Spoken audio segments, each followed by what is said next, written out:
Our last section in lesson 7-2, we are still factoring by using a greatest common factor. However, this is called factor by grouping. The only time that we use factor by grouping is if you have 4 terms. So we have 1, 2, 3, and 4 terms. If you have 2 terms, you cannot factor by grouping. If you have 3 terms, you cannot factor by grouping. If you have 5 terms, you can't. You can only do this when you have 4 terms. So I'm going to write over here to the side the steps required to factor by grouping. So you're going to try to get this polynomial that you're looking at right now into the type of polynomial that we were working with in part 2, where there's parentheses, where the things inside the parentheses are identical. It's not that hard. We're going to do what you've done before and just put all the steps together. So step 1 is to split. Oops. All right, so split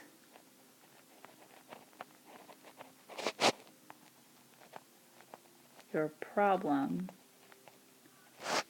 into 2 pieces.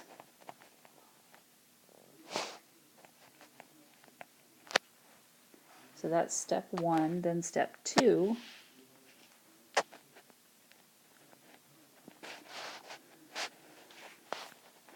find the GCF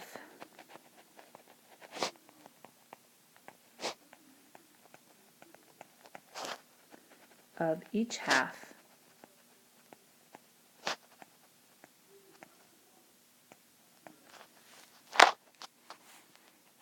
and divide.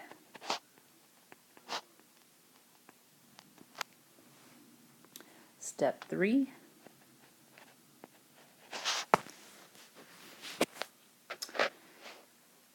put the GCF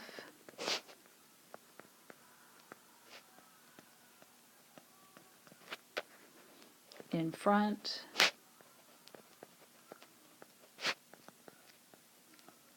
of parentheses and the answer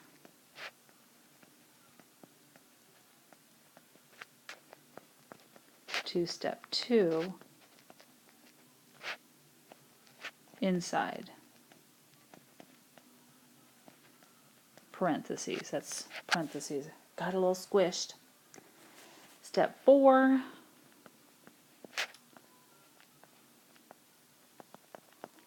what's inside parentheses must be identical.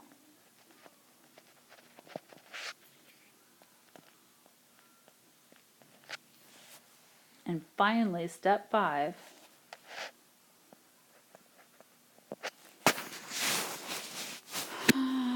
let's see,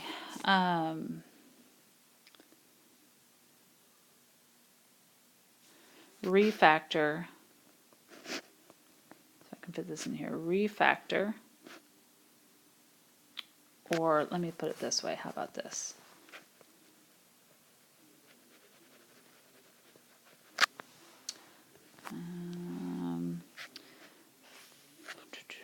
Can I move this up perhaps a little bit?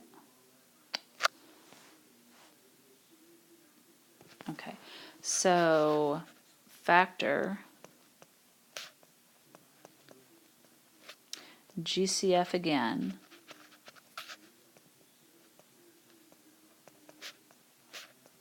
and finish. Okay, so what does all this mean? So the first step says split the problem into 2 pieces. So you've got 4 terms, 1, 2, 3, 4.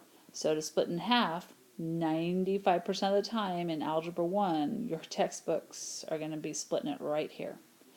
So we're going to start with that. If it doesn't work, we can always try something else. So I'm going to split it right there, make sure that all the signs go with each term. Pardon my yawning. And then step 2 says that you are going to find the GCF of each half and divide. So we're going to look at these 2 terms and find their GCF. So the smaller number is 9. 9 does not divide evenly into 12. The only other numbers that divide into 9 would be 3.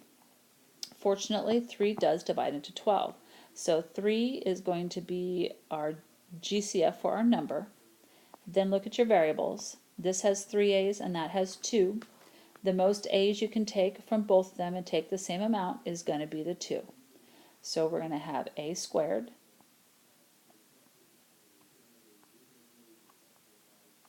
and then we're going to pull that 3A squared out in front of parentheses. And then we'll do the division here in a minute. So then go to your next half and look at the 20 and the 15. Well, 15 is the smaller number. It does not divide evenly into 20. The only other numbers that divide into 15 are 3 and 5. Well, 3 doesn't go in here, but 5 definitely does because this ends in 0. So we are going to divide by 5 for our number. Then look at your variables. This one has an A, this one has nothing. They do not both have A's, so they don't have an A in common, so your GCF is not going to have an A. We still need to bring this 5 out in front of parentheses. Because the 5 is positive, we're going to put a plus 5. You really need to have an operation symbol right there, so don't forget it. And then it's right in front of parentheses. So to complete our division, 20 divided by 5 is, well, let's divide the first one first. 12 divided by 3, that's 4. And then for our variables, we've got 3 A's, take away 2 A's, that leaves us with 1 A. Negative 9 divided by positive 3 is a negative 3. And A squared divided by A squared, those are going to cancel completely. So then go to the second grouping. 20 divided by 5 is 4. And since this A right here had nothing to cancel with it, it gets brought down to here. So we get a 4A. And finally, negative 15 divided by positive 5 is going to be a negative 3. So then we basically completed step 3 here. We put the GCF in front of the parentheses, and then the answer to step 2 was inside. So this is the answer to step 2 right here, and these are the GCFs that we put in front of the parentheses. Then step 4 says what's inside parentheses must be identical. So here's what's inside the parentheses. Aren't they identical? And isn't this the type of problem that we were doing in part 2? So we are going to take and divide each of these terms by the new greatest common factor, which is the 4A minus 3, because they both have that in common. And then of course the 4A minus 3 has to come in front of parentheses as any greatest common factor does. And then that's what step 5 is talking about. Factor the GCF again and finish. So this is us factoring the GCF out and putting it in front. Then these are going to cancel, right? And then you're going to write what you have left in the other parentheses. So this is what I have left, 3A squared. And then these cancel, and I have a plus 5. So this is our final answer. All right, so let's go on to example 10. All right, looking at 10, we have the same situation, so we're going to follow those same steps. So step 1, split the problem into 2 pieces. Step 2, find the GCF of each piece and divide it out. So I'm going to look at these 2 terms.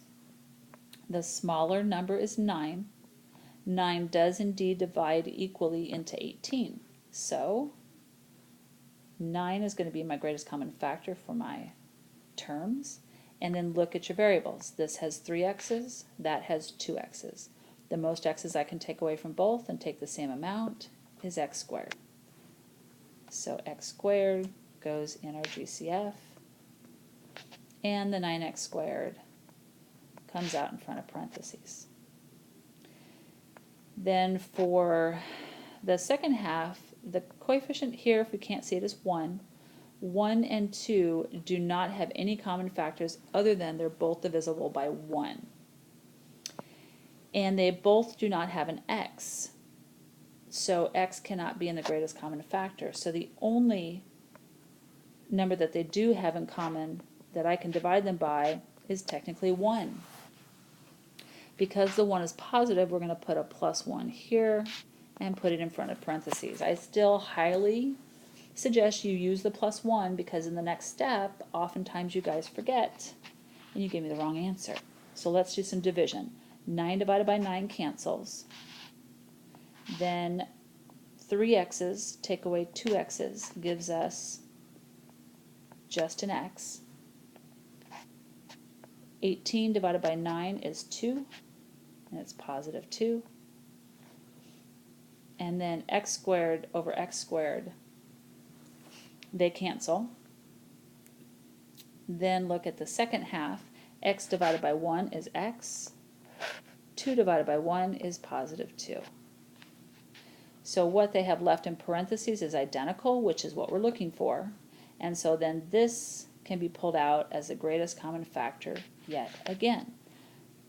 So that looks like dividing by x plus 2, dividing by x plus 2. So these cancel. Oh, and the x plus 2 has to come out in front of parentheses. So those canceled and we had a 9x squared left over. Those canceled and we have a plus 1 left over. All addition and subtraction signs are now inside parentheses. So that is our final answer. Last problem before your homework. Example 11. So in example 11, again we have our 4 terms. We're going to cut it right down here in the middle.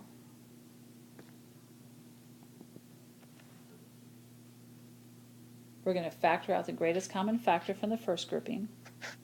So looking at these 2 terms, 3 is smaller than 15, and 3 does indeed divide entirely into 15. So 3 is the greatest common factor for our numbers. And as far as our variables go, this has 3 x's, that has 2. The most x's I can take away from both and take the same amount would be 2 x's. So I've got x squared.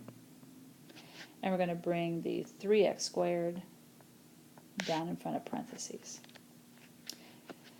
Next, I have the second grouping. So between 10 and 2, 2 is the smallest.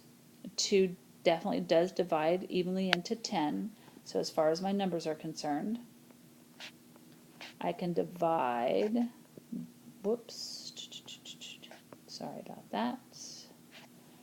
I can divide by a positive 2, and then I'm going to bring a positive 2 here and out in front of parentheses. But however, look what happens. When I do my division, I've got 3 divided by 3, that cancels. Then x cubed divided by x squared, so 3 x's take away 2 x's gives me just an x. And negative 15 divided by positive 3 gives me negative 5. And then the x squareds cancel. But when you get to the second grouping, 10 divided by 2 is positive 5. And then the 2's here cancel, and we're left with a negative x. So we have a situation where these look alike, but something's wrong, they're not quite the same. They are reversed, so your natural inclination would be, we'll just switch these around, make this x minus 5, and it'll look like this x minus 5. Well, the question you should be asking yourself is, just like we did with addition in part 2 the previous day, does order matter when subtracting? It certainly doesn't matter when adding, but doesn't matter when subtracting. So I'm going to use the same numbers. 3 minus 2, that's 1. But 2 minus 3 is a negative 1. So clearly order matters because I got 2 different numbers. So we can't just switch these around. So instead, what we could do is, and this is why I'm going to do what I'm going to do. So if you look at what's in the first set of parentheses, this is a positive x, that's a negative x. So their signs are off. They're the same things, but they're opposite signs. This is a negative 5, and that's a positive 5. Again, same numbers, but their signs are off. So if I want to change signs here and make this a negative 5 and that a positive x, so that'll be the same signs as these, then I should have factored out a negative 2 instead of just a 2. So watch how that changes things. So if I factored out a negative 2,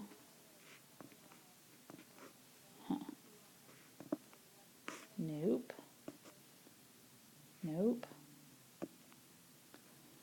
well, goodness.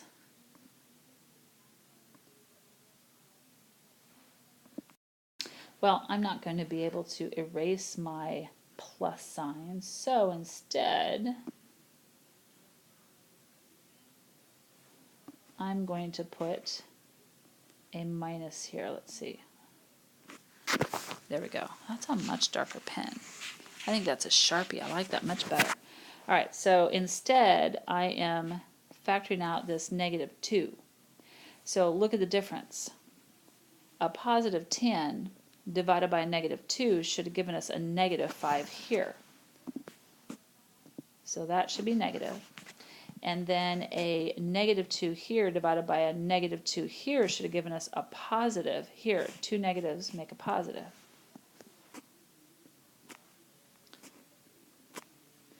So now when you look and compare at these two parentheses, this is a negative 5, and lo and behold, this is negative 5. This is a positive x, and lo and behold, here's a positive x. So technically, all I really have to do is, and plus, this is now addition. Because it's addition, I can switch these two things around because order of addition does not matter. So the x can go here, and the minus 5 can go there. And so now the what's in parentheses is identical, and we can factor that out as a greatest common factor. So this is getting divided, all of this, by x minus 5 and by x minus 5. And then that x minus 5 is going to be brought out in front of parentheses, like any good greatest common factor. And we are going to cancel those, and we have what's left over is 3x squared. Cancel those, and what we have left over is a minus 2. And so now we have all addition and subtraction signs inside of parentheses. And that is the end of lesson 7-2, and this is your final homework for that section. Again, good luck and have a fabulous rest of your day.